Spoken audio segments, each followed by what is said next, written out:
Good morning, good afternoon, good evening, good everything. How are you all doing? Oh, yes, it's good to be back in this space. Oh, yes, how are you? I must ask that question, not just rhetorical now, like, really, how are you? I know it's been challenging.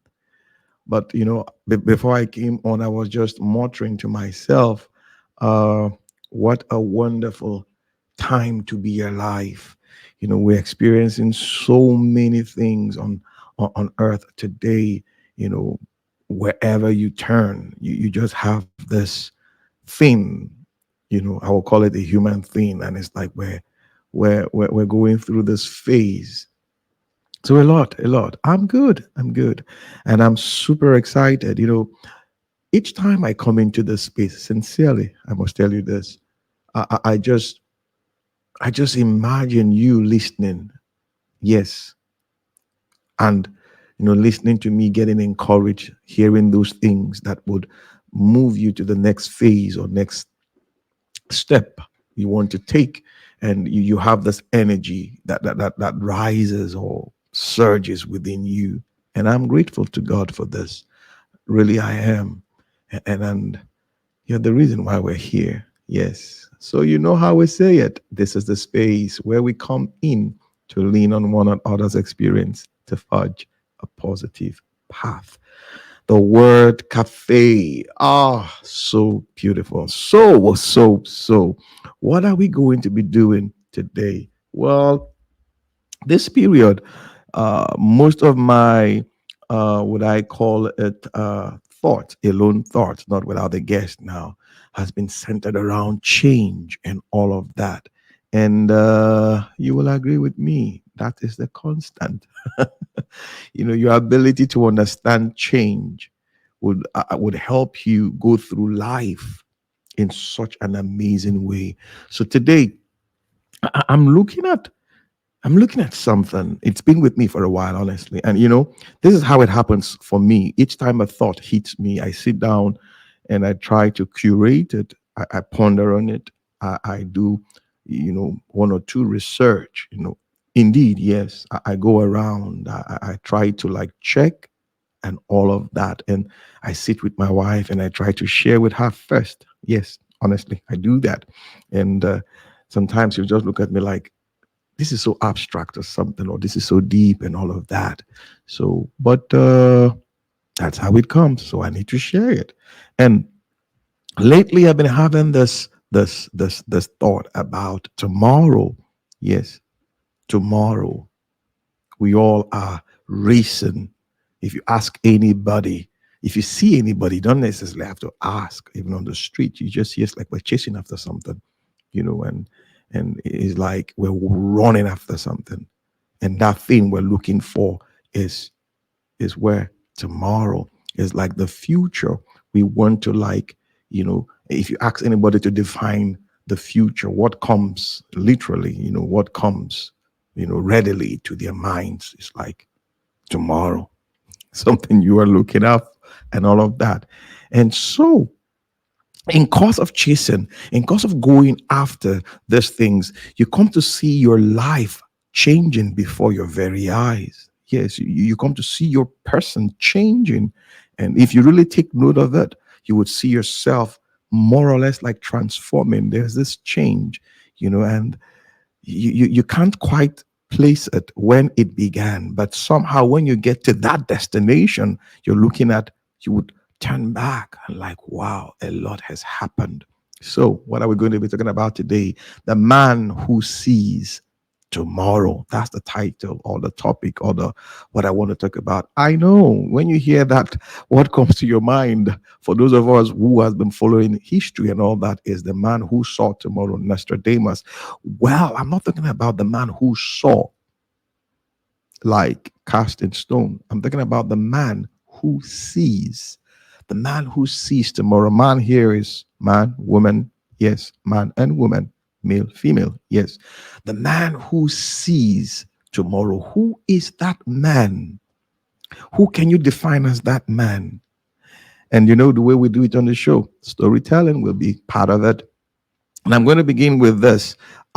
Two stories I'm going to share with you today based on uh, some movies I have seen in the past, and I think brings to uh, readily brings to mind or to the fore this topic, this thought. Yes, there's a lot going on, a lot.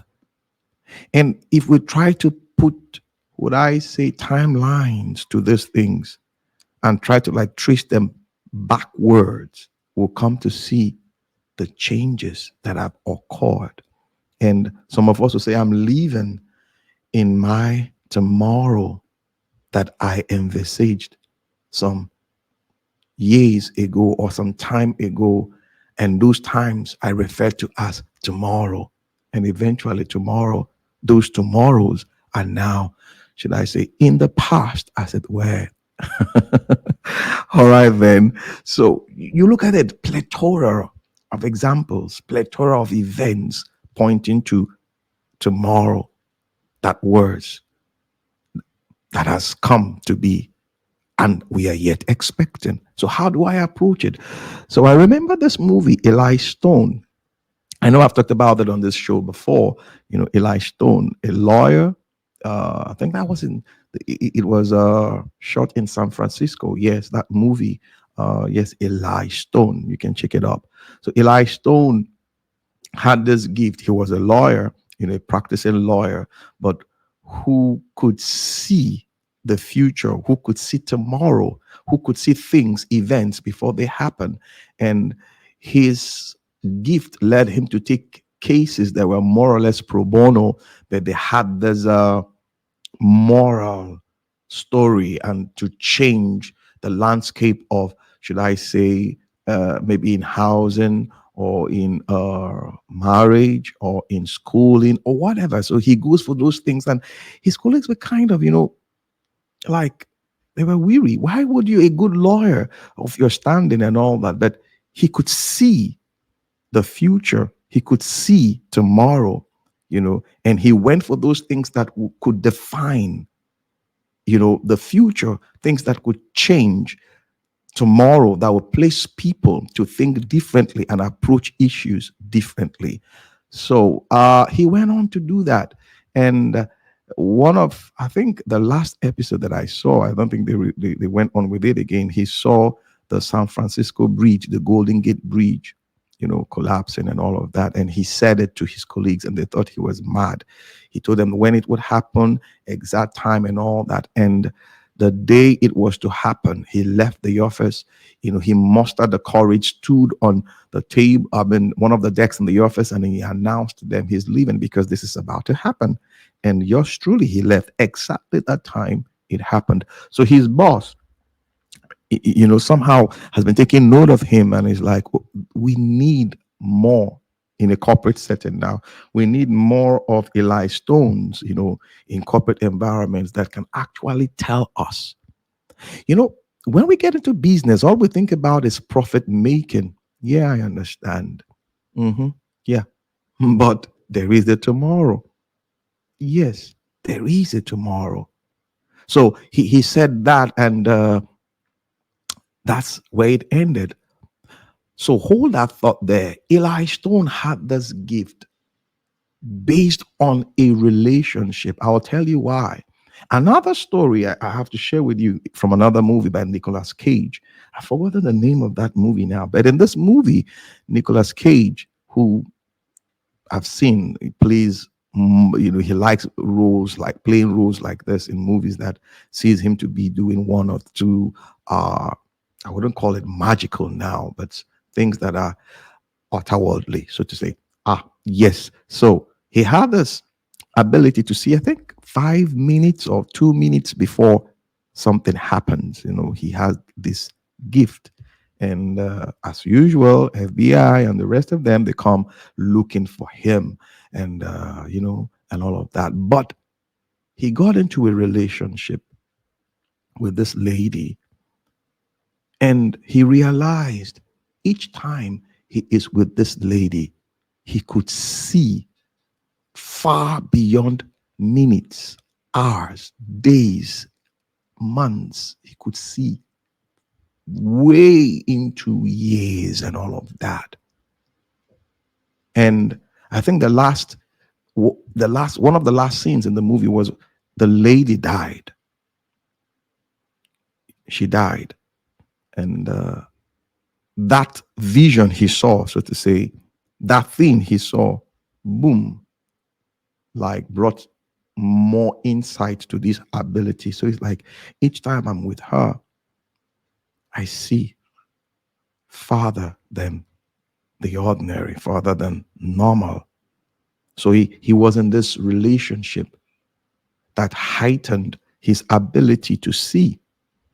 So in this partnership, I want to call it, or relationship that is like a partnership, he could tap into something, you may call it hyper, or something higher, operationally speaking, that heightened his senses and he could see. Yes. So, man is a spirit. He dwells in a body and he has a soul. You can't take that away. That is who we are.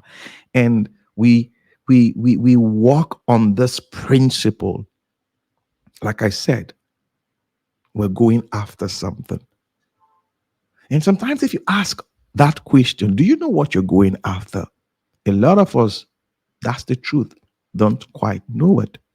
But deep within, it is like deep within the resources of your being, the core of your being, there's this yearning and you want to move.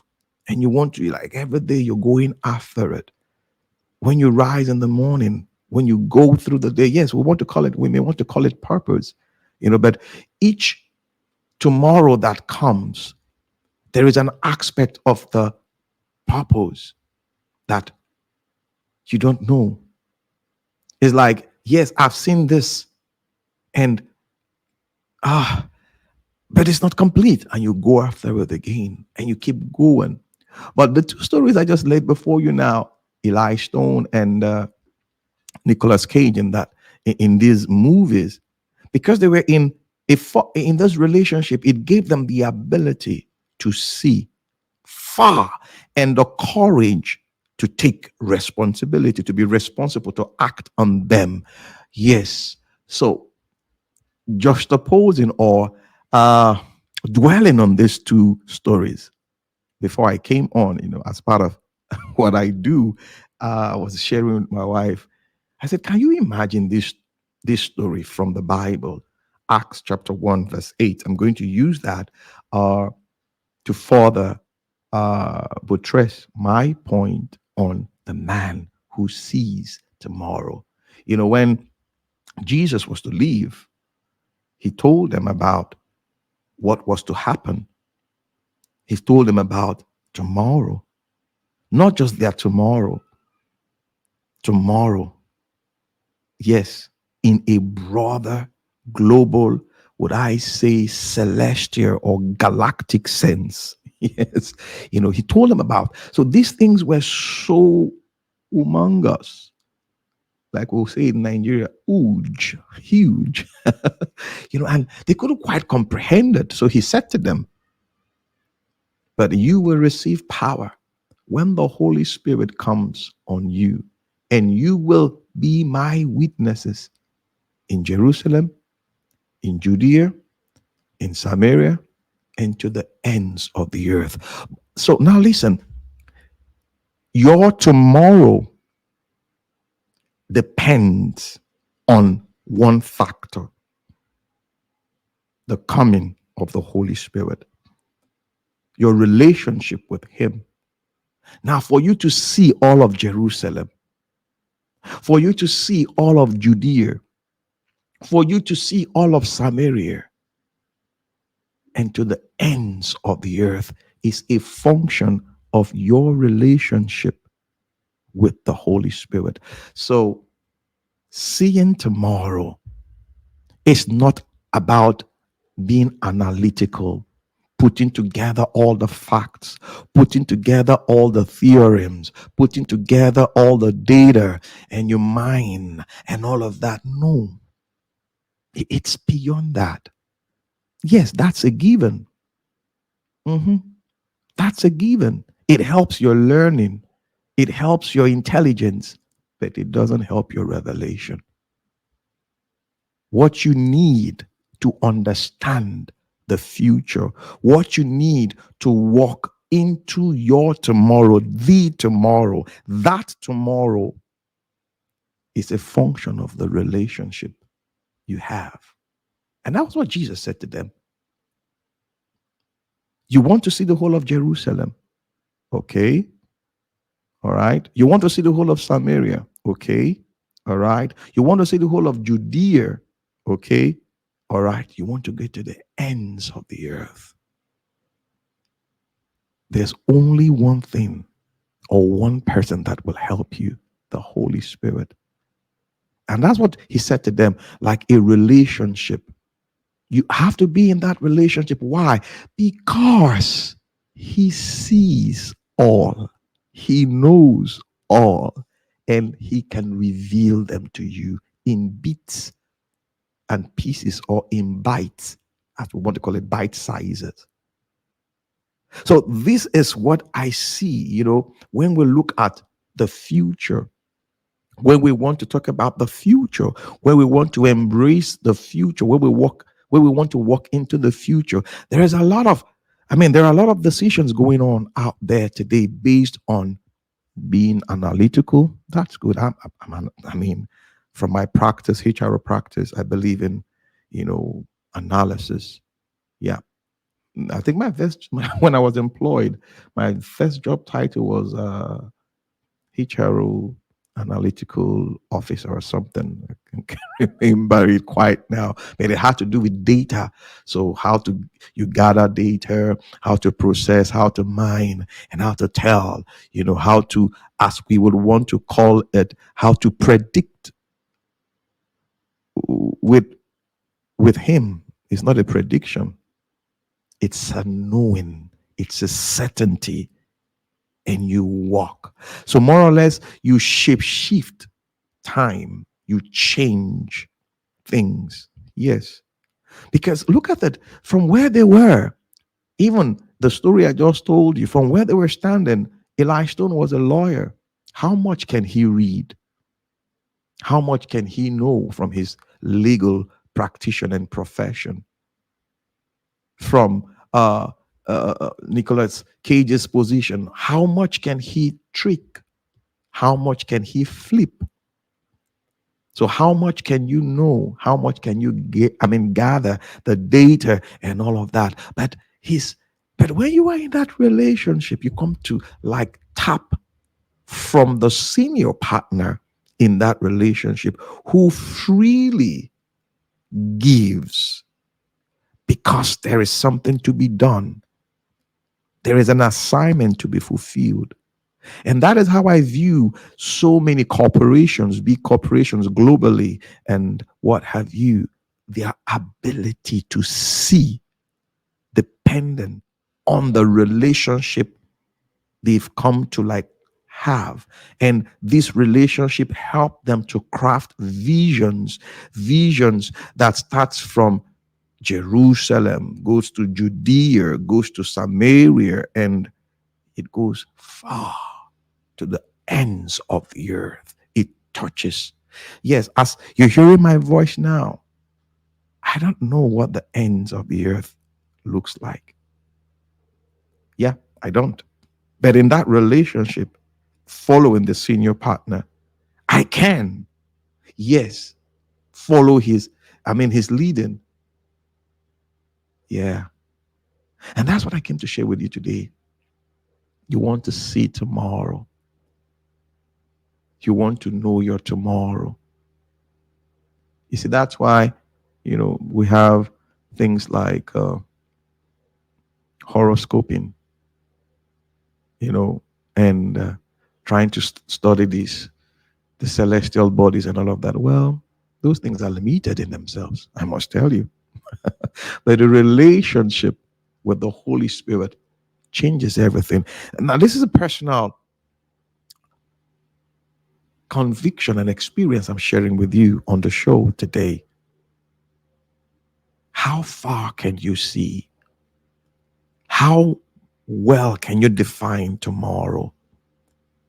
How knowledgeable do you think you are to walk into tomorrow? Well,